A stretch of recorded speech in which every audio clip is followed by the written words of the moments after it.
it's been so stressful. I know senior high school students feel the same way. Like all the performance tasks, all those projects, all those quizzes, all those research.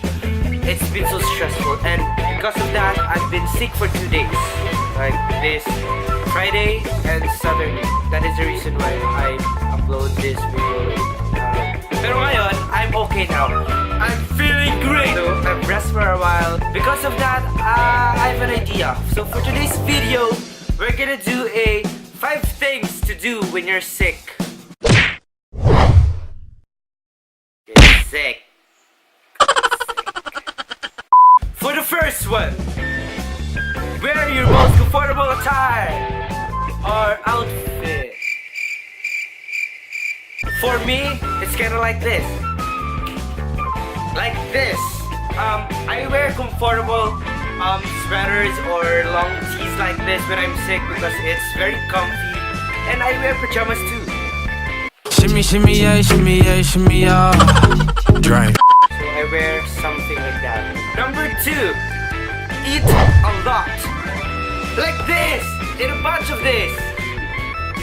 Ano na yung flour? Wala akong gagawang flour guys wala po kong gagawin I just use this as a props.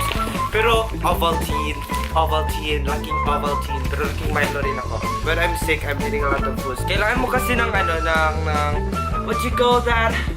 Vitamins. Yeah, you need vitamins guys. You need to boost up your stomach. Ano ba pinagsasabi ko? I mean, yeah, you need to eat a lot of food for you to have vitamins. For the third one, do what you love. Do what you love to keep you away from stress. Yeah, do what you love, like drawing or filming. But I don't usually film when I'm sick because ewan ko lang. But like this.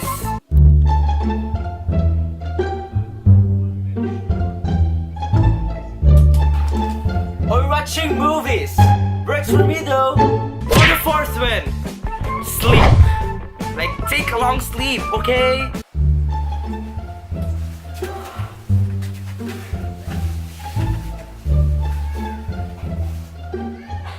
Six and a half hours later.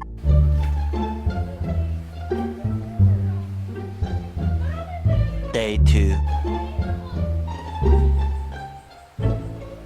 But not too long. 3 weeks later.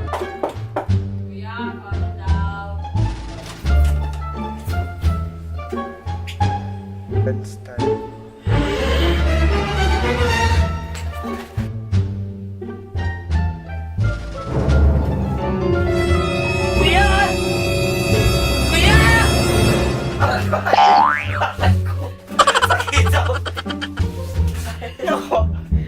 So yeah, you need a lot of sleep because para ma-recover yung body nyo, para to feel refreshed, or what do you call that thing? Yeah, basta yun na yun. Basta you need a lot of sleep. Oh. For the fifth one, guys, the last but not the least, take your medicine.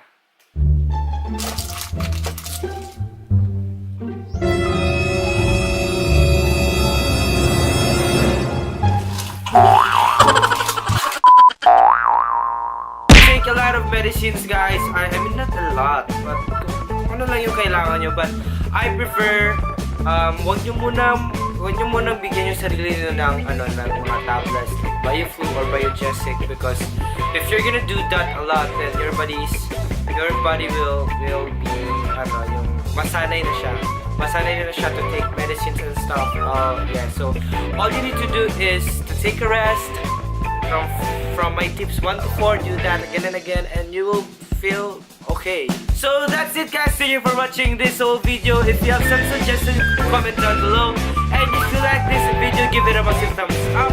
And if you are new to my channel, then please click the subscribe button below. Oh my god, I'm gaining subscribers, and thank you a lot for you guys. Thank you a lot. I'll be doing a giveaway if mag 1K after this.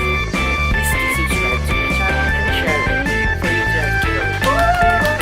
Please click also the bell button for you to be updated for my upcoming videos, to keep you updated with my life, with my YouTube life. Follow my social media accounts. The link on my social media accounts is in the description box. So, yeah. Check it out.